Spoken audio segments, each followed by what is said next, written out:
आज के इस एक्सप्लेनर में हम एक ऐसी कहानी पर बात करने वाले हैं जो सच में रोंगटे खड़े कर देगी। हम एक ऐसे रोमांटिक ट्रिप का पूरा टाइमलाइन देखेंगे जो भारत के सबसे डरावने खंडहरों के पास एक भयानक मनोवैज्ञानिक बुरे सपने में बदल गया। कहानी का हर एक पल, हर एक घटना इतनी खौफनाक है कि आप अपनी जगह से हिल नहीं पाएंगे। तो चलिए इस अंधेरे सफर की शुरुआत करते हैं। अब जरा सोचिए, क्या महज 3 किलोमीटर की दूरी आपको किसी सदियों पुराने श्राप से बचा सकती है? ये सवाल सुनने में भले ही अजीब लगे, लेकिन यही इस पूरी घटना का सबसे डरावना बेस है। क्या हमारी बनाई गई कोई भी भौतिक सीमा किसी अदृश्य और खौफनाक शक्ति को दूर रख सकती है? आगे जो हुआ वो इसी सवाल का एक बहुत ही भयानक जवाब है।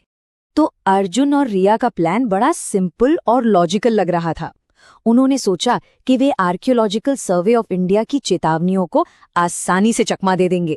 उनका आइडिया था कि दिन के उजाले में घूमेंगे और रात को किले से 3 किलोमीटर दूर रहेंगे। सब सेफ है ना?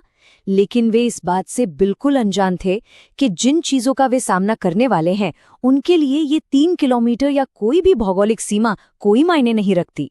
दिल्ली से उनका सफर एकदम शानदार तरीके से शुरू हुआ, लेकिन जैसे ही वे अजबगढ़ के जंगल वाले इलाके में दाखिल हुए, माहौल में एक अजीब सा भारीपन आ गया।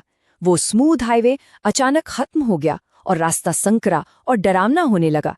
एक बहुत ही अजीब, अस्वाभाविक सा कोहरा उन्हें घेरने लगा और फोन का नेटवर्क वो तो पूरी तरह से जीरो हो गया, मानो बाहरी दुनिया से उनका संपर्क हमेशा के लिए कट गया हो। जब वे फाइनली अपने गेस्ट हाउस पहुंचे तो वो किसी नॉर्मल होटल जैसा बिल्कुल नहीं था। 150 साल पुरानी बलुआ पत्थर की मोटी दीवारों वाली ये विशाल इमारत अपने भारी आंगन के साथ एक बहुत ही अलग सी वाइब दे रही थी। सच कहूं तो ये रुकने की जगह से ज्यादा एक पुराने और डरावने किले जैसी लग रही थी, जो अपने अंदर पता नहीं कितने राज समेटे हुए हो। रिसेप्शन पर उन्हें एक बूढ़ा केयर टेकर मिला, मुंशीराम। उसने अर्जुन और रिया की आंखों में सीधा देखते हुए एक ऐसी चेतावनी दी जो किसी को भी डरा दे। उसने कहा, अंधेरा होने के बाद कभी किले के पास मत जाना, क्योंकि कभी-कभी वहां रहने वाली चीजें इंसानों के कमरों तक उनका पीछा करती हैं। मुंशीराम खुद इस जगह से इतना खौफजदा था कि वो सूरज ढलने के बाद कभी भी अपने कमरे से बाहर कदम नहीं रखता था। उनका कमरा पहली मंजिल पर था और वहां कदम रखते ही एक बहुत ही भारी और बेचैन करने वाली एनर्जी महसूस हो रही थी। कमरे में लोहे की एक जंग लगी खिड़की थी जो पूरी तरह से जाम थी। उसे बंद करना नामुमकिन था। उस दरार से आने वाली बर्फीली हवा की आवाज बिल्कुल ऐसी थी मानो कोई अदृश्य परछाई उस हवा के साथ उनके कमरे में घुसने की कोशिश कर रही हो। अब भानगढ़ के नियम सिर्फ रात में ही लागू नहीं होते, दिन के उजाले में भी वो अपनी मौजूदगी का एहसास दिलाते हैं। शाम 4 बजे जब वे खंडहरों में दाखिल हुए तो हवा में कुछ जलने की अजीब और बहुत तेज गंध थी। फिर नर्तकियों के महल में जब रिया बिल्कुल अकेली थी, किसी अनदेखी शक्ति ने पीछे से उसका दुपट्टा बहुत जोर से खींचा। पलटकर देखने पर वहां कोई नहीं था। इस खौफनाक अनुभव से घबराकर वे सनसेट होने से काफी पहले ही वहां से भाग निकले। लेकिन असली खौफ तब शुरू होता है जब रात के ठीक 12 बजते हैं। जरा इमेजिन कीजिए इस सिचुएशन को। ऐसे हालात में फंसा कोई भी इंसान समझ सकता है कि जब आप अंदर से डरे हुए हों तो एक बंद दरवाजा और ताला अचानक से कोई मनोवैज्ञानिक सुरक्षा नहीं दे पाते। खौफ धीरे धीरे कमरे की दीवारों को लांघने लगता है। घुप अंधेरे और उस जमा देने वाली ठंड में लेटे हुए अचानक उन्हें बाहर खाली गलियारे से एक आवाज आने लगी। छन छन छन, घुंघरुओं की तेज लयबद्ध और भारी कदमों की गूंज। वो आवाज धीरे धीरे उनके कमरे के दरवाजे की तरफ बढ़ रही थी। उस रात के सन्नाटे में उन भारी कदमों का पास आना एक ऐसा खौफ पैदा करता है जो सीधे हड्डियों के अंदर तक महसूस होता है। और फिर दरवाजे के नीचे की दरार से एक गहरी और काली परछाई गुजरी। अर्जुन ने अपनी पूरी हिम्मत जुटाई और सोचा कि कोई शरारत कर रहा है। उसे पकड़ने के लिए उसने झटके से दरवाजा खोल दिया, लेकिन बाहर वो धुंधला गलियारा पूरी तरह से खाली था। वहां दूर दूर तक कोई नहीं था, बस सन्नाटा। ये वो पल था जब उन्हें एहसास हुआ कि वे एक 150 साल पुरानी हवेली में एक भूत के साथ कैद हो चुके हैं और सुबह होने तक उनके पास खुद को बचाने का कोई रास्ता नहीं है। जैसे ही सूरज की पहली किरण पड़ी, वे अपना सामान लेकर रिसेप्शन की तरफ भागे। लेकिन चेकआउट करते समय केयरटेकर मुंशी राम ने उन्हें एक आखिरी और रहस्यमयी चेतावनी दी। उसने अजीब सी नजरों से देखते हुए कहा कि कुछ यादें पीछे छोड़ देना ही बेहतर है। ये इस बात का सीधा इशारा था कि उनका वो बुरा सपना हवेली में खत्म नहीं हुआ था, बल्कि शायद अब वो हवेली से बाहर उनके साथ जुड़ चुका था।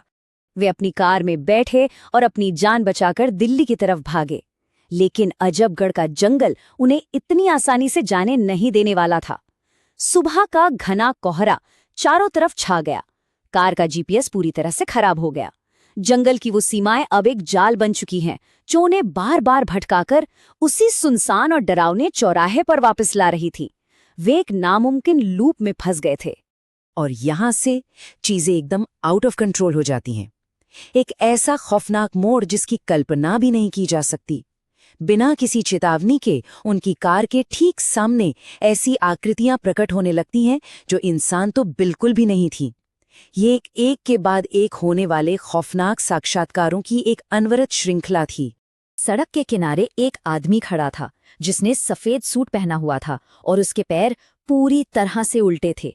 जैसे ही उनकी कार धीमी होकर उसके पास पहुंची, वो आदमी पलक झपकते ही हवा में गायब हो गया। और उस जगह पर पीछे क्या छूटा? सिर्फ चमकता हुआ लाल सिंदूर और एक सूखी हुई चमेली की माला। ये कोई वहम नहीं था, ये अलौकिक शक्तियों के उनकी आंखों के सामने प्रकट होने का एक ठोस भौतिक प्रमाण था। लेकिन खौफ की आखिरी हद अभी पार होनी बाकी थी। अर्जुन ने कार की रफ्तार बढ़ाई, लेकिन अगले ही मोड़ पर एक लंगड़ाता हुआ बूढ़ा दिखा। और सबसे डरावनी बात, वो बूढ़ा आदमी उस तेज रफ्तार कार के बिल्कुल बराबर चलने लगा।